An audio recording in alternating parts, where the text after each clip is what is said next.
الحمدللہ والصلاۃ والسلام علی رسول اللہ اما بعد۔ اسلامی اصول تجارت کے بارے میں ہم دیکھ رہے ہیں کہ اسلام میں جو تجارت ہے اس کا کیا طریقہ کار ہے۔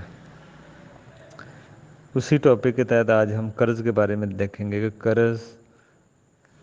قرض دار ہونا یہ کوئی اچھی چیز نہیں ہے۔ بلا وجہ مجبوری کے وقت انسان قرض لے سکتا ہے، صحابہ کرام بھی لیتے تھے، لیکن ویسے قرض لے لینا ٹھیک ہے نا، تو یہ کوئی اچھی چیز نہیں ہے، کیونکہ اللہ کے نبی قرض دار اگر کوئی شخص کا جنازہ آتا تو قرض ہوتا تو اللہ کے نبی جنازہ نہیں پڑھتے تھے جب تک کوئی اس کی قرض کی اتارنے کی ذمہ داری نہ لے لیتا، بلکہ شہید کو بھی یہ معاف نہیں ہے۔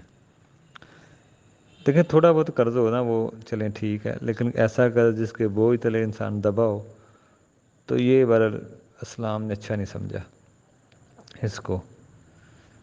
تو اس لیے قرض انسان کو مجبوری کے وقت لینا چاہیے، اور اگر کسی نے قرض لیا ہے تو وہ وصیت کرے، کیونکہ آج کل کی اولادوں پہ بھروسہ نہیں ہے کہ وہ کسی کا قرض اتاریں گی، کوئی بھروسہ نہیں ہے۔ تو اس لیے اپنا قرض خود اتاریں زندگی میں، اور ایسا قرض نہ لیں کہ جس کے بوجھ تلے آپ دبے رہیں اور آخر تک آپ کی وفات ہو جائے لیکن قرض نہ اتارا جائے۔ اور اگر آپ کی وراثت کے مسئلے کو دیکھا جائے تو شاید آپ کی اولاد وراثت میں بھی وہ نہ دے، وہی بانٹنا شروع کر دیں، اکثر دیکھا بھی گیا ایسا۔ تو اس لیے قرض دار ہونا کوئی اچھی چیز نہیں ہے۔ قرض میں یہ ہوتا ہے پھر انسان وعدہ خلافی بھی کرتا ہے، اختلافات بھی ہوتے ہیں، ٹھیک ہے، لڑائی جھگڑے کے چانس ہوتے ہیں، تو اس لیے اس میں وعدہ خلافی بھی بہت زیادہ ہے، اور مجبوری کے وقت کرتا ہے، اور جائز قرض لینا چاہیے، یہ نہیں کہ سودی قرض لے رہے ہیں یا شادیوں پہ قرض لیا جا رہا ہے۔ تو بہرحال یہ اسلام نے کوئی چیزوں کا بوجھ انسان پہ نہیں رکھا جو وہ بوجھ سمجھتا ہے اور قرض لینا شروع کر دیتا ہے۔ اب شادی کے مسئلے کو لے لیں، شادی میں بھی اسلام نے سادگی کو پسند کیا، اور سادگی کا ہی درس دیا اللہ کے نبی کی سے یہی ملتا ہے کہ سادہ نکاح ہو تاکہ لوگوں کے لیے کوئی مشکل نہ بنے، آسانی ہو، نکاح کو آسان رکھا ہے، ٹھیک ہے نا، زنا مشکل کرو، نکاح کو آسان کرو۔ تو اس لیے ان چیزوں میں آج کل ہم نے بہت سارے قرضے لیے ہوتے ہیں، اس کے بوجھ تلے دبے رہتے ہیں، سودی قرضے بھی بعض لوگ لے لیتے ہیں، تو یہ نہیں ہونا چاہیے، یہ ایک چیز۔ دوسرا ہم نے اس میں یہ دیکھنا ہے کہ بینک سے جو گاڑی لوگ لیتے ہیں کیا وہ ٹھیک ہے۔ دیکھیں بینک پہلی تو سودی شکل بھی بناتے ہوں گے، ایک چیز کو رعایت کر کے اگر آپ قسط نہ دیں تو آپ کو پلنٹی جرمانے کی شکل بھی ہوتی ہوگی۔ دوسری اس میں یہ بھی خرابی ہے کہ بینک والے جو ہے نا گاڑی کا اپوزیشن نہیں لیتے، اپوزیشن قبضہ نہیں لیتے۔ ہاں اگر وہ قبضہ لیں، اپوزیشن لیں، کوئی سودی شکل نہ بنائیں تو شاید جائز کی کوئی شکل نہیں کر سکتی ہے، لیکن پہلے ان کو بینک والوں کو قبضہ لینا چاہیے۔ کچھ گاڑی دے رہے ہیں نا، وہ گاڑی پہلے اٹھائیں شو روم سے، اپنے گودام میں لے کے آئیں، وہاں قبضہ کر کے پھر دیں، کیونکہ اللہ کے نبی کی حدیث ہے کہ نفع حلال نہیں ہوتا اپوزیشن لیے بغیر،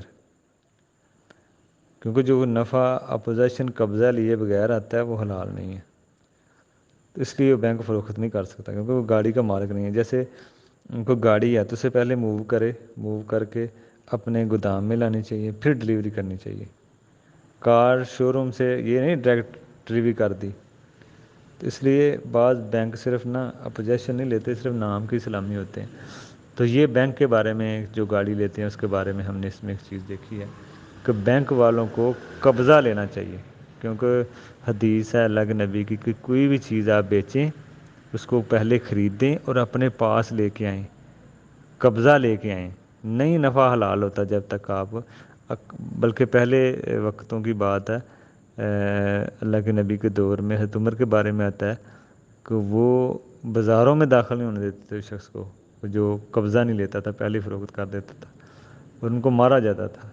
تو اللہ کے نبی نے کہا یہ نفع حلال نہیں ہے جو قبضہ لیے بغیر آتا ہے، آپ کوئی چیز خرید رہے ہیں اور اس کو اپنے قبضے میں لے کے آتے، جیسے گندم ہے، کوئی چاول ہے، کوئی اناج ہے، کوئی سامان ہے، وہ اپنے قبضے میں لائیں۔ ہاں کوئی زمین ہے، پلاٹ ہے، تو وہ نام کر لیں، نام کر کے تو قبضہ لیں تو پھر بیچیں آگے۔ تو یہ ایک بڑی شرط ہے، رول ہے تجارت کا، اسلامی اصول تجارت کا یہ رول ہے، قاعدہ ہے، اس قاعدے کے تحت ہی کام ہونا چاہیے۔ تو یہ اس میں مسئلہ ہے کہ جب بھی آپ خرید و فروخت کریں یہ جو چیزیں ہیں ان شرائط کا بندے کو پتہ ہونا چاہیے۔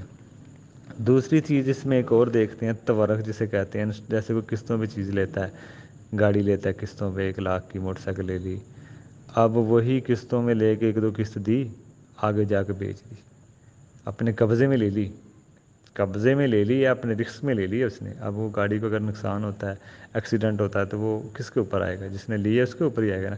تو جب نقصان اس کے اوپر آ گیا، پھر وہ آگے بیچ بھی سکتا ہے۔ جیسے ایک شخص نے 1 لاکھ کی گاڑی لی ہے، تو آگے اس نے 90 کی سیل کر دی ہے، تو یہ کر سکتا ہے، کیونکہ اس نے اپنے رسک میں لے لی ہے۔ نفع نقصان اب اس کے اوپر ہی ہے۔ جب نفع نقصان خریدنے والے کے اوپر ہے، جس نے قسطوں پہ لی ہے، تو وہ آگے بیچ بھی سکتا ہے۔ یہ تورق والا مسئلہ ہے، اسے تورق کہتے ہیں، یہ جائز ہے۔ لیکن بعض اسلامی بینک والوں نے اس کو غلط استعمال کیا اس کا۔ وہ کیا کرتے ہیں، کسی کو کوئی چیز بیچتے ہیں ادھار، اور بعد میں اسی وقت اس سے کیش خرید لیتے ہیں۔ جیسے 5 لاکھ کی ادھار بیچی بینک والوں نے، ہیلا اسے کہتے ہیں، بائیں نے آئینہ ہیلے والی بیع، اور کسی چیز کو بیچا برائے نام 5 لاکھ کی ادھار کسی کسٹمر کو، بعض کو اس کو 4.5 دے کے خرید لی۔ اب اس کو دینا کتنا ہے؟ اس نے 5 دینا ہے، لیا اس نے 4.5، دینا اس نے 5 ہے، تو یہ ایک ہیلا ہے اس کو بیس بنا کے۔ تو اس طرح یہ جائز نہیں ہوتا، کیونکہ یہ ہیلے والی جو بیع ہے نا، اس طرح اس کی اجازت نہیں ہوتی۔ تو بعض بینک والے یہ بھی کرتے ہیں اس طرح کے ہیلے، تو یہ برل ہیلوں کی اجازت نہیں ہے اسلام میں۔ ہاں، اسی ٹائم چیز بیچنا اور اسی ٹائم خرید لینا، یا اس شرط کے ساتھ بیچنا کہ آپ آگے فروخت نہیں کرو گے، یہ آپ دوبارہ مجھے بیچیں گے، اس طرح کی جو تجارتیں ہیں نا، آئینے والی تجارتی، یہ بھی جائز نہیں ہے، ٹھیک ہے نا۔ ایک چیز آپ نے کسی کو بیچی اور 5 منٹ بعد پھر آپ خرید رہے ہیں، تو یہ شکل تو جائز نہیں ہے نا۔ آئینہ کی جو تجارت ہے وہ اسلام میں حرام ہے۔ تو اس لیے یہ سود کی شکل بنتی ہے، بعض اسلامی بینک والے بھی کرتے ہیں، ٹھیک ہے۔ اصل تو وہ سودی شکل ہی ہوتی ہے، لیکن بیچ میں کچھ چیز برائے نام لے کر آتے ہیں، کہ جیسے یہ تورق ہوتا ہے، قسطوں پہ چیز لی آگے بیچ دی، کیش ادھار لے کے آگے کیش بیچ دی۔ تو بینک والے کہتے ہیں ہم بھی تو کسی کو ادھار چیز دے رہے ہیں، بعد میں ہم ان کو کیش خرید لیتے ہیں۔ تو یہ اسی ٹائم پہ یہ سودا ہوتا ہے، دونوں طرف پہلے بات ہوتی ہے کہ ہم اس طرح کریں گے، تو یہ ہیلے والی جو بیع ہے نا، اس کی بھی اجازت نہیں ہے، یہ جائز نہیں ہے۔